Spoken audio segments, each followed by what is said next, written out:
Hello dears, welcome back to my channel. എല്ലാവർക്കും സുഖമല്ലേ? അപ്പോൾ നോമ്പൊക്കെ ഏകദേശം തീരാനായിട്ടുണ്ടല്ലേ. അപ്പോൾ ഇന്നത്തെ എൻ്റെ പരിപാടി എന്ന് പറയുമ്പം കുറച്ച് ബീഫ് കിട്ടിയിട്ടുണ്ട്. അപ്പോൾ ആ ഒരു ബീഫ് ആദ്യം ഒന്ന് ഇറച്ചിക്കറി വെക്കാമെന്ന് കരുതി. സാധാരണ ഞാൻ വെക്കുന്നത് നമ്മുടെ ചട്ടി ഉണ്ടല്ലോ, നോൺ സ്റ്റിക്ക് പാനോ അല്ലെങ്കിൽ ചീനച്ചട്ടിയോ അങ്ങനെ എന്തെങ്കിലുമൊക്കെയാണ്. ഇത്തവണ മൺചട്ടിയിൽ വെക്കാമെന്ന് കരുതി. ഇത് കുറച്ച് നേരം ഇരുന്ന് ചെയ്യേണ്ട പരിപാടിയാണ്. പക്ഷെ എന്തോ ഉച്ചയ്ക്ക് ഞാൻ നേരത്തെ കയറിയിട്ട് ഇതുണ്ടാക്കി വെക്കാമെന്ന് കരുതി. ഇതെൻ്റെ ഉമ്മച്ചിയുടെ ഡിഷാണ് കേട്ടോ. പക്ഷെ എനിക്ക് ഭയങ്കര ഇഷ്ടമാണ്. സത്യം പറഞ്ഞാൽ എനിക്ക് ആ സമയത്ത് അങ്ങനെ ഒരു കൊതി വന്നിട്ട് ഞാൻ ചെയ്യുന്നതാണ് കേട്ടോ മൺചട്ടിയിൽ. അപ്പം മൺചട്ടി വെച്ച് അതൊന്ന് ചൂടായി കഴിയുമ്പോൾ കുറച്ച് എണ്ണ ഒഴിച്ച് അതിനകത്തേക്ക് ഞാൻ കുറച്ച് ഉലുവ ചേർത്തിട്ടുണ്ട് കേട്ടോ. കാരണം എന്താണെന്ന് വെച്ചാൽ ഈ ഒരു ബീഫ് കുറച്ച് മിക്സഡ് ബീഫായിരുന്നു. അതിന് എന്താ ടേസ്റ്റ്, അതായത് ചില മിക്സഡ് ആയിട്ടുള്ള ബീഫുകൾ വരൂലേ, അപ്പം ചിലതിനകത്ത് കാളയുടെ ഒക്കെ ഇറച്ചി ഉണ്ടാവുമല്ലോ, അപ്പോൾ അത് നമുക്ക് ദഹിക്കാനും ഒക്കെ കുറച്ച് പാടല്ലേ. അപ്പോൾ അതന്നെ കുറച്ച് ഉലുവ ചേർത്താൽ നല്ലതായിരിക്കും. അപ്പോൾ അത് തന്നെ ഞാൻ ഒരു ഇച്ചിരി ഉലുവ ഇട്ട് പൊട്ടിച്ചിട്ട് അത് കഴിഞ്ഞിട്ട് കുറച്ച് സവാള ഇട്ടു, ഇഞ്ചി വെളുത്തുള്ളി പിന്നെ അതേപോലെ പച്ചമുളക്, ഇത്രയും സാധനങ്ങളും കൂടി ഇട്ടിട്ട് ഒന്ന് വഴറ്റിയെടുത്തു കേട്ടോ. എൻ്റെ ഉമ്മച്ചിയുടെ റെസിപ്പിയാണ്. എനിക്ക് ഏറ്റവും കൂടുതൽ ഇഷ്ടമുള്ളൊരു ബീഫ് കറിയിൽ എനിക്ക് ഏറ്റവും കൂടുതൽ ഇഷ്ടമുള്ളൊരു ടൈപ്പ് ബീഫ് കറിയാണ് ഈ ഒരു സംഭവം. നമ്മളിപ്പോൾ ഗ്യാസിൽ വെക്കുന്നതേ ഉള്ളൂ, വിറകടുപ്പ് ഇല്ല, അതിൻ്റെ ആവശ്യം വരാത്ത കാരണം അങ്ങനെ വെച്ചിട്ടില്ല. ഉണ്ട്, നമ്മൾ യൂസ് ചെയ്യുന്നില്ല എന്നേ ഉള്ളൂ. അപ്പോൾ നമ്മുടെ ആ ഒരു മസാല റെഡിയാക്കി.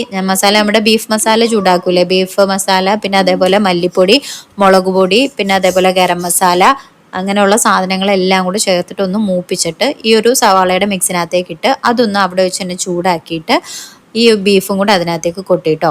ബീഫും കൂടെ കൊട്ടിയിട്ട് നല്ലോണം ഒന്ന് ഇളക്കി എടുക്കുക എന്നുള്ളതാണ് സംഭവം. ഇതിനകത്ത് വേറെ പരിപാടി എന്താ നിങ്ങൾ ശ്രദ്ധിക്കേണ്ടതെന്ന് വെച്ചാൽ കുറച്ച് നേരം ഇത് വേകാൻ സമയം കൊടുക്കണം. അതുകൊണ്ട് തന്നെ നല്ലോണം സ്ലോ കുക്ക് ചെയ്ത് വേണം എടുക്കാനായിട്ട്. നമ്മുടെ മസാല എല്ലാം പിടിച്ച് കഴിഞ്ഞിട്ട് കുറച്ച് പച്ച വെളിച്ചെണ്ണയും പിന്നെ അതിൻ്റെ പുറത്തു കൂടെ കുറച്ച് കുരുമുളകും കൂടെ ചേർത്തിട്ട് സ്ലോ കുക്ക് ചെയ്ത് നല്ലോണം മൂടി വെക്കണം കേട്ടോ. കുറച്ച് നേരം കത്തണം. ഈ ഗ്യാസിന് വില കൂടിയ സമയത്ത് ഇത് ഇച്ചിരി കടന്ന കൈയായിരുന്നു. ഇതിന് മുമ്പാണ് ഞാൻ ചെയ്യുന്നത്. കുറച്ച് ദിവസമായി സംഭവം എടുത്തു വെച്ചിട്ട്. അത് കഴിഞ്ഞിട്ടാണ് ഗ്യാസിനൊക്കെ ക്ഷാമം ഉള്ള കാര്യം അറിയുന്നത്. ആ സമയത്ത് ഞാൻ കുറച്ച് ഗരം മസാലയ്ക്കുള്ള സംഭവങ്ങളൊക്കെ ഒന്ന് പൊടിച്ച് വെച്ചിട്ടുണ്ടായിരുന്നു കേട്ടോ. കുറച്ച് നേരം കഴിഞ്ഞപ്പോഴത്തേക്കിനും നമ്മുടെ ആ ഒരു കറി നല്ല വറ്റി കുറുകി വന്നിട്ടുണ്ട്. സംഭവം സെറ്റായിട്ടുണ്ട്. നല്ല ടേസ്റ്റും ആയിരുന്നേ. ഇതിൻ്റെ റെസിപ്പി ഞാൻ ചെയ്തിട്ടുണ്ട്, എപ്പോഴും ഞാൻ ചെയ്തിട്ടുണ്ട്. എൻ്റെ ചാനലിനകത്തുണ്ട് ഈ ഒരു മൺചട്ടിയിലുള്ള ബീഫ് കറിയുടെ റെസിപ്പി. അങ്ങനെ ഉച്ചയ്ക്കത്തെ ആ പരിപാടി കഴിഞ്ഞ് പിന്നെ നമ്മുടെ കാര്യങ്ങളെല്ലാം കഴിഞ്ഞ് കഴിഞ്ഞിട്ട് വൈകുന്നേരം നമുക്ക് കടികളൊക്കെ ഉണ്ടാക്കണമല്ലോ, അപ്പോൾ അതിന് വേണ്ടി കയറിയിട്ടുണ്ടായിരുന്നു. അപ്പോൾ ഞാൻ ഇന്ന് ഇറാനി പോള ഉണ്ടാക്കാമെന്ന് കരുതി കേട്ടോ. അപ്പോൾ ഇറാനി പോളയ്ക്ക് വേണ്ടിയിട്ട് ഞാൻ എണ്ണ ഒഴിച്ച് സവാളയൊക്കെ വഴറ്റി ഇഞ്ചി വെളുത്തുള്ളിയൊക്കെ ചേർത്ത് പിന്നെ ആ ഒരു ബീഫ് കറി ഇല്ലേ, അന്ന് തന്നെ കുറച്ച് ബീഫ് എടുത്ത് ഒന്ന് ഷ്രെഡ് ചെയ്ത് ചേർത്തിട്ടുണ്ടായിരുന്നു കേട്ടോ. പിന്നെ ഇതിനൊരു മാവ് ആവശ്യമുണ്ട്, ഒരു ബേസ്. അപ്പോൾ അതിന് വേണ്ടിയിട്ട് മൈദയും പിന്നെ മുട്ടയും അതേപോലെ പാലും എല്ലാം കൂടെ ചേർത്ത് ഒന്ന് മിക്സ് ചെയ്തെടുത്തിട്ടുണ്ടായിരുന്നു.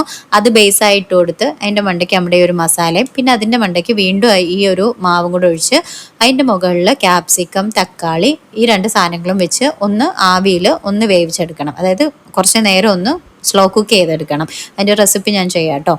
ആ ഒരു സമയത്ത് അതാവുന്ന സമയത്ത് ഉമ്മച്ചി കുറച്ച് പപ്പായ ഇരിപ്പുണ്ടായിരുന്നു. അപ്പോൾ അതെല്ലാം ഒന്ന് ചെത്തി റെഡിയാക്കി വെച്ചു. ഏതെങ്കിലും ഒരു ഫ്രൂട്ട് ഇൻക്ലൂഡ് ചെയ്യുമല്ലോ നമ്മൾ നോമ്പ് തുറക്കുന്ന ടൈമിൽ. ഞാൻ പിന്നെ തണ്ണിമത്തൻ ആസ് യൂഷ്വൽ എപ്പോഴും ഉണ്ടാകുന്ന സാധനമാണ്. ഇതെപ്പോഴും ഞാൻ പറയേണ്ട ആവശ്യമില്ലല്ലോ, എല്ലാവരുടെയും വീട്ടിലും ഈ നോമ്പ് 30 കാണുന്ന ഒരു സംഭവമാണ് ഈ തണ്ണിമത്തൻ എന്ന് പറയുന്നത്. അപ്പോൾ കുറച്ച് ഞാനത് കട്ട് ചെയ്ത് വെക്കാമെന്ന് കരുതി. കുറച്ച് ജ്യൂസ് അടിക്കാമെന്നാണ് കരുതി, പിന്നെ ജ്യൂസ് വേണ്ട ഇതാക്കാമെന്ന് കരുതി. അങ്ങനെ അതൊക്കെ ഒന്ന് നന്നാക്കി ഒക്കെ വെച്ചു.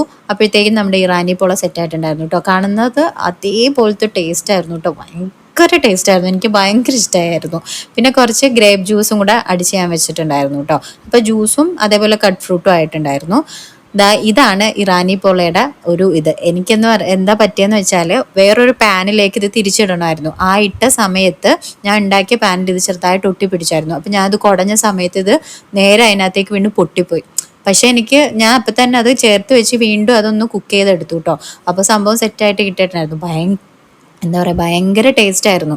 എൻ്റെ ഹസ്ബൻഡിനും അതേപോലെ ഉമ്മാക്കും എല്ലാവർക്കും ഒത്തിരി ഇഷ്ടപ്പെട്ടിട്ടുണ്ടായിരുന്നു. നമ്മൾ ഈ ഒരു കേക്കൊക്കെ തിന്നത്തില്ലേ, അത് കുറച്ച് ഇറച്ചിപ്പത്തിരിയൊക്കെ ആ ഒരു ടൈപ്പ്, പക്ഷേ ഇറച്ചിപ്പത്തിരി അല്ല താനും. ഈ ഒരു കേക്കിൻ്റെ ഒക്കെ ഒരു ടേസ്റ്റ് പോലെയൊക്കെയാണ്. കേക്ക് എന്ന് വെച്ചാൽ മധുരമല്ല, നമുക്ക് എരിവും അതായത് ബീഫിൻ്റെ ഒക്കെ ടേസ്റ്റ് മുന്തിയുന്ന ഒരു കേക്ക് ടൈപ്പ്. ഇതേപോലെ നല്ല സ്പോഞ്ചായിട്ട് എനിക്ക് കിട്ടിയിട്ടുണ്ടായിരുന്നു കേട്ടോ.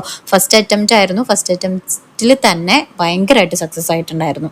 അപ്പോൾ ഇക്കാക ഒരു 2-3 കഷ്ണം വെച്ച് ഞാൻ കൊടുത്തിട്ടുണ്ടായിരുന്നു. ഇന്ന് വേറെ ഇതൊന്നും ഇല്ലാത്ത തന്നെ ഇക്കാക കുറച്ച് പഴവും കൂടെ വെച്ചിട്ടുണ്ടായിരുന്നു.